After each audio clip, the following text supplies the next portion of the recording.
रामकृष्ण हरी मंडळी. संत तुकाराम महाराज हे महाराष्ट्राच्या भक्ती परंपरेतील एक अजरामर नाव आहे. त्यांच्या अभंगामधून विठ्ठल भक्तीचा ओघ वाहतो आणि सामाजिक सुधारणांचा संदेश मिळतो. दरवर्षी फाल्गुन कृष्ण तृतीयेला साजरा होणारा तुकाराम बीज हा दिवस त्यांच्या सदेह वैकुंठ गमनाची स्मृती जागवतो. 2026मध्ये हा दिवस 5 मार्च रोजी आला आहे. आपण संत तुकाराम महाराजांचे जीवनचरित्र, तुकाराम बीजाचे महत्त्व, तसेच या दिवशी देहू येथे कोणता चमत्कार घडतो याबद्दलची माहिती जाणून घेणार आहोत. त्यामुळे व्हिडिओ स्किप न करता शेवटपर्यंत जरूर बघा. चॅनलमध्ये नवीन असाल तर चॅनल लाईक करा आणि सबस्क्राईब देखील करा. तसेच कमेंटमध्ये जय जय रामकृष्ण हरी लिहायला विसरू नका. तसेच शेजारील नोटिफिकेशन बेल देखील प्रेस करा, जेणेकरून मी जेव्हा पण व्हिडिओ बनवेल तर तो व्हिडिओ तुम्हाला सर्वात अगोदर दिसेल. संत तुकाराम महाराज यांचा जन्म पुणे जिल्ह्यातील देहू गावात इसवी सन 1598 किंवा 1608 झाला. त्यांचे पूर्ण नाव तुकाराम बोल्लोबा आंबे होते. त्यांचे वडील बोल्लोबा आणि आई कनकाई हे विठ्ठल भक्त होते. त्यांचे पूर्वज विश्वंभर बाबा हे पंढरपूरचे यात्रा करणारे एकनिष्ठ भक्त होते. तुकाराम महाराजांचे कुटुंब देहू गावातील प्रतिष्ठित सावकार होते, ज्यांना कर वसुलीचे अधिकारीही होता. तुकाराम महाराजांच्या जीवनात अनेक दुःख आले. वयाच्या 18व्या वर्षी आई वडिलांचा मृत्यू झाला. त्याचवेळी त्यांच्या पत्नीचा देखील दुष्काळामध्ये मृत्यू झाला. दुसरा विवाह जिजाबाई आवले यांच्याशी झाला. पण संत तुकाराम महाराज हे प्रपंचापासून विरक्त होते. ते देहूजवळच्या भंडारा पर्वतावर जाऊन विठ्ठल नामस्मरणात रमू लागले.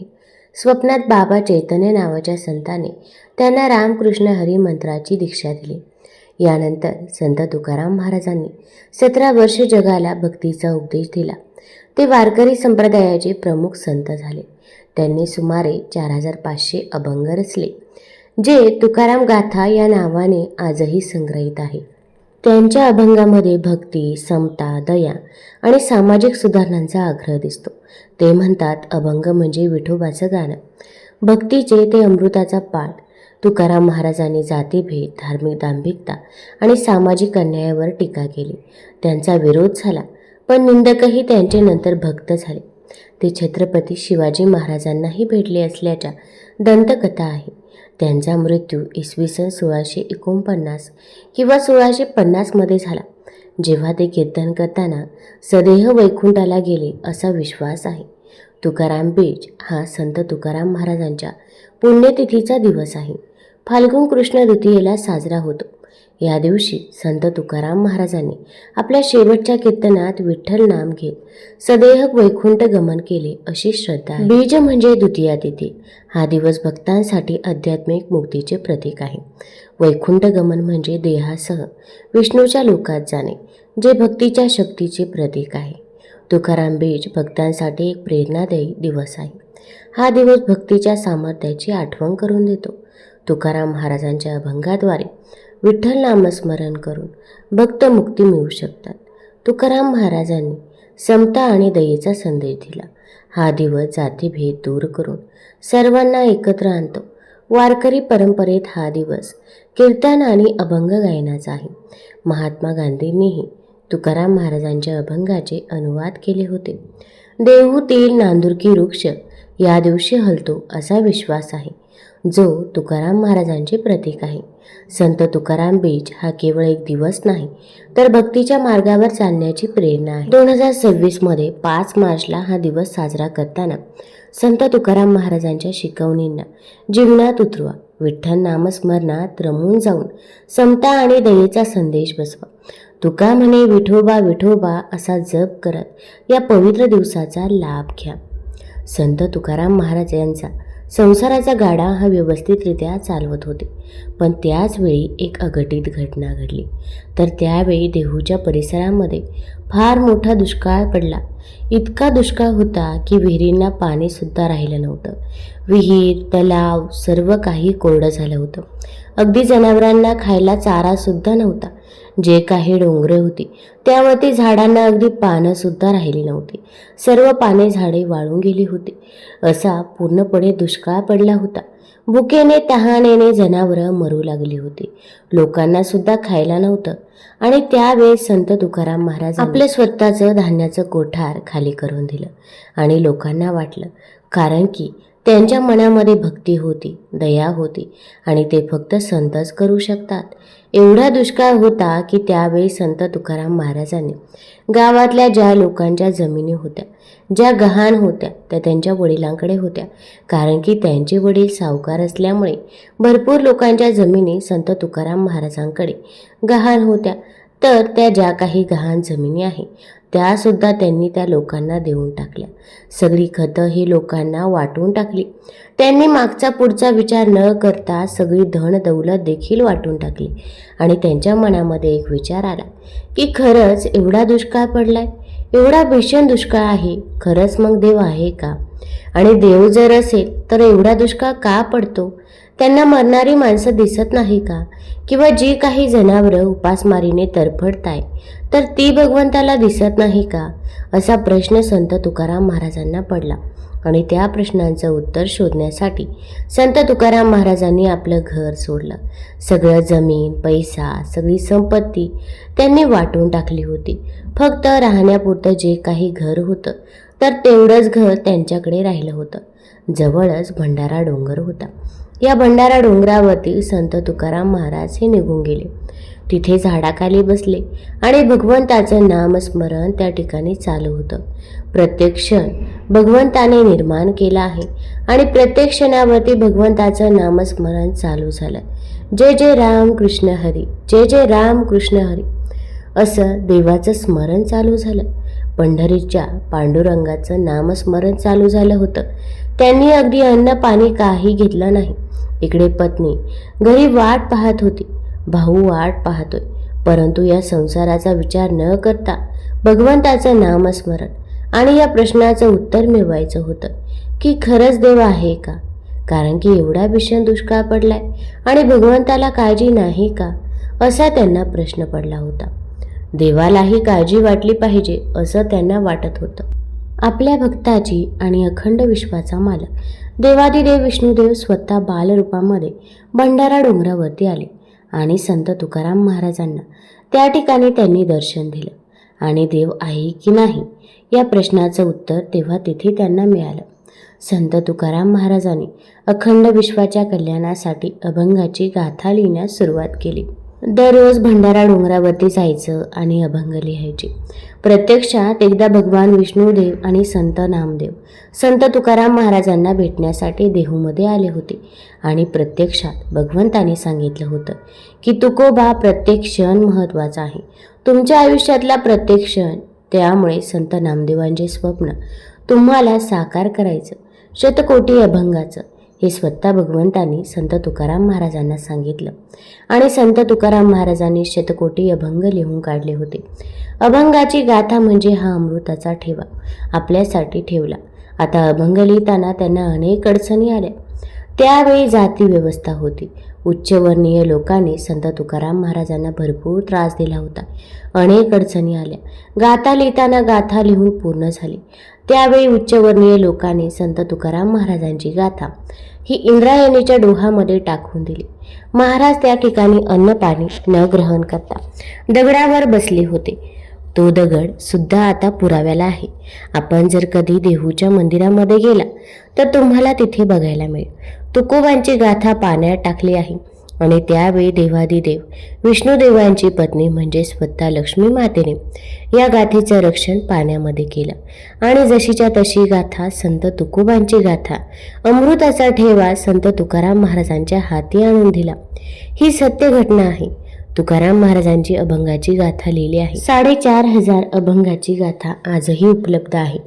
आणि संत तुकाराम महाराजांच्या अभंगातून या मृत्यूलोकामध्ये जीवन जगावं कसं, देवाची भक्ती करावी कशी आणि देवापर्यंत पोहोचावं कसं, अगदी साध्या आणि सोप्या भाषेमध्ये त्यांनी लिहून ठेवलेलं आहे. हे अमृत एवढं मोठं आहे. हे कार्य जगद्गुरू संत तुकाराम महाराजांनी केलं. एवढंच नाही तर सुंदर असे स्वराज्य निर्माण केले. स्वप्नावानी सुंदर छत्रपती शिवाजी महाराजांनी. आणि छत्रपती शिवाजी महाराज आध्यात्मिक गुरु संत तुकाराम महाराज होते.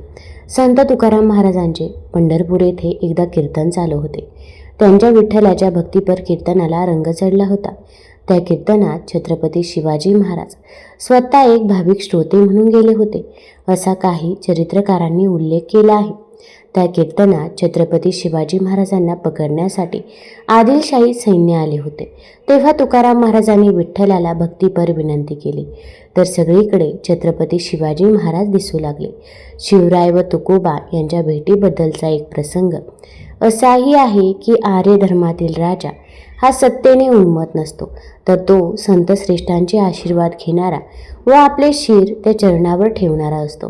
म्हणून सारे राज्य आणि जीवनही त्यांना समर्पण करण्याची इच्छा झाल्याने बहुमोल रत्नांचा नजराणा शिवरायांनी तुकाराम महाराज यांना पाठवला. तुकोबाही हे साधू श्रेष्ठ एवढे की असा बहुगुणी राजा आपणाला शिष्य म्हणून लाभतो, म्हणून ते हुरळले नाहीत. इंद्रपदाधिक भोग नव्हती. ते भवरोग अशा सत्य जीवन धान्यामुळे आलेला नजराणा त्यांनी परत करून राजा प्रभूला स्मरून जनकल्याण करणे हेच आम्हाला आवडते, हेच आम्हाला पुरवावे असा उलट निरोप पाठवला. तसेच तुकाराम महाराजांच्या गाथेतील एक अभंग असाही आहे की छत्रपती शिवाजी महाराजांनी तुकाराम महाराजांकरता सोने नाणे पाठवले होते. तो अभंग असा आहे: दिवट्या छत्री घोडे हे तो बऱ्यात न पडे, आता येथे पंढरी राया मज गोविसी कासया मानद चेष्टा, हे तू शुक्राची विष्ठा पुढे ते म्हणतात, तुमचे एरवित्त धन ते मज मृतके समान, कंठी मिरवा तुळसी व्रत करा एकादशी. त्यातून तुकोबा महाराजांच्या वैराग्य वृत्तीचे दर्शन घडते. याचा अर्थ तुकाराम महाराज प्रपंचातून पूर्ण विरक्त झाले होते आणि बायका, मुलं, घर, संसार त्यांनी अगदी वाऱ्यावर सोडला होता असं नाही. तुकाराम महाराज अखेरपर्यंत प्रपंचात होते ते विसरता येणार नाही. माणसाला जगण्यासाठी 17व्या शतकातही पैसे लागतच, पण त्यासाठी भिक्षा मागणे त्यांना मंजूर नव्हते. भिक्षापात्र अवलंबणे जळोजी जिने लाजीरवाणी हा त्यांचा बाणा होता. जोडून या धन उत्तम व्यवहारे उदास विचारे वेचक, ही भेट पाहता तुकाराम महाराजांनी घालून दिलेला हा फार मोठा धडा आहे. आता संत तुकाराम महाराजांचा मृत्यू कसा झाला हा सर्वांनाच प्रश्न पडतो. तर एके दिवशी संत तुकाराम महाराजांनी प्रत्यक्ष भगवंताला प्रार्थना केली की हे देवा, या पृथ्वी तलावर माझं कार्य संपलं रे बाबा. आता तू सांगितल्याप्रमाणे ही गाथा लिहून काढली आणि तुझं दर्शन मला झालं. देवा, आता मला या पृथ्वी तलावरती राहायचं नाही. देवा, मला तुझ्या घरी यायचं, तुझ्या वैकुंठाला मला यायचं, अशी कळकळीची प्रार्थना संत तुकाराम महाराज करू लागले. ही प्रार्थना कुठे करू लागले तर देहूमधील जे नांदुरकीचं झाड आहे तर तिथे तुकाराम बीजेला मोठा उत्सव असतो. संत तुकाराम महाराज डोळे झाकून बसले होते आणि भगवंताचं नामस्मरण चालू होतं. जे जे राम कृष्ण हरी, जे जे राम कृष्ण हरी. अखंड नामस्मरण. अन्न नाही, पाणी नाही आणि स्वतः अखंड विश्वाच्या मालकाने ही प्रार्थना त्या ठिकाणी ऐकली की आपले भक्त तुकोबा वाट पाहत आहे. अखंड विश्वाचा मालक गरुडाचे विमान घेऊन देहू या गावी आले. ही घटना रहस्यमय फार आहे. सगळी शिमग्याच्या अगोदर 2 दिवस भगवान स्वतः देहूमध्ये आले. स्वतः भगवंत गरुडाचं विमान घेऊन त्या ठिकाणी देहूमध्ये आले आणि ज्या ठिकाणी संत तुकाराम महाराज नांदुरकीच्या झाडाखाली बसले त्या ठिकाणी आले आणि स्वतः प्रत्यक्षात भगवान विष्णुदेव संत तुकाराम महाराजांना सदेह वैकुंठाला घेऊन गेले. आणि तोच दिवस म्हणजे संत तुकाराम महाराज बीज. फाल्गुन वैद्य द्वितीयेला तुकाराम महाराजांचे वैकुंठ गमन झाले असे मानले जाते. या निमित्ताने पुण्याजवळील देहू गावात मोठा उत्सव साजरा केला जातो. पंढरपूरचा विठ्ठल हे तुकाराम महाराजांचे आराध्य दैवत आहे. देहूला आजही वैकुंठ गमन झालेल्या स्थानी एक चमत्कार पाहायला मिळतो. तो म्हणजे ज्या ठिकाणाहून तुकाराम महाराजांनी वैकुंठ गमन केले त्या ठिकाणचा वृक्ष आजही तुकाराम बीजेला 12:02 म्हणजेच ज्यावेळी संत तुकाराम महाराजांनी वैकुंठाला गेले त्यावेळी प्रत्यक्ष हलतो. याची अनुभूती घेण्यासाठी अनेक वारकरी दरवर्षी देहूला गर्दी करतात. तुकारामांना वारकरी संप्रदाय जगद्गुरू म्हणून ओळखतात. देहूच नाही तर महाराष्ट्रात मोठ्या उत्साहात तुकाराम बीज साजरी केली जाते. ज्ञानदेव रचिला पाया तुका झालासे कळस, वारकरी संप्रदायाचा कळस झालेल्या संत तुकाराम महाराजांची बीज आज आहे. ज्या तुकाराम महाराजांनी विश्वाला वारकरी संप्रदायाचा पाठ दिला, अध्यात्माची शिकवण देऊन भक्ती मार्गाला लावले, अशा तुकाराम महाराजांचा वृक्ष हलतो. संत तुकाराम महाराजांनी त्यांच्या अभंगातून अध्यात्माची शिकवण वारकरी संप्रदायाला दिली आहे. संत तुकाराम महाराजांनी आपल्या अभंगातून भुवाबाजी नष्ट करण्याचा आणि खऱ्या भक्तीचे प्रसार करण्याचे काम केले. त्यांचे अध्यात्म अतिशय परखड होते. संत तुकाराम महाराजांनी संपूर्ण विश्वाला जप मंत्र म्हणजे जय जय राम कृष्ण हरी, जय जय राम कृष्ण हरी हा दिला. नांदुरकी वृक्षाला अनन्यसाधारण महत्त्व आहे. श्रीराम आणि शरयू नदीत देह समर्पित केला, तर श्रीकृष्णाने पारध्याचा बाण लागल्यानंतर तोही सदेह अनंतात विलीन झाला. सदेह वातावरणात म्हणजेच पंचमहाभूतात गेलेले हे दोन्ही अवतार होते. परंतु मानव असूनही सदेह जाण्याचे म्हणजेच वैकुंठ गमनाचे सामर्थ्य दर्शवणारे संत तुकाराम महाराज हे एकटेच होते, असे वारकरी संप्रदायात मानले जाते. नांदुरगी वृक्षाच्या त्या स्थानाला अनन्यसाधारण महत्त्व आहे. वैकुंठातील विष्णू ऊर्जा स्थळाला 12 वाजून 2 मिनिटांनी स्पर्श करते. त्याच वेळी विष्णू तत्व प्रकट ऊर्जेचे भूमीवर अवतरण होते आणि त्यामुळे या ऊर्जेच्या स्पर्शाने वृक्षाची पाने हलताना दिसतात, असं म्हटलं जातं. नांदुरकी वृक्ष हलतो त्यावेळी भोवतीचे वातावरणही अगदी स्तब्ध होते. यावेळी भोवतीचे वातावरणही शांत होते. जणू काही इतर पशुपक्षी झाडेही हा क्षण बघण्यासाठी आतुर झालेले असतात. ते आपल्या सर्व हालचाली थांबून स्तब्ध झालेले असतात असे वाटते, असे वारकरी म्हणतात. तुम्हाला जर ही कथा, ही माहिती आवडली असेल तर चॅनल लाईक करा आणि सबस्क्राईब देखील करा. तसेच आपल्या मित्रपरिवारासोबत जरूर शेअर करा. धन्यवाद.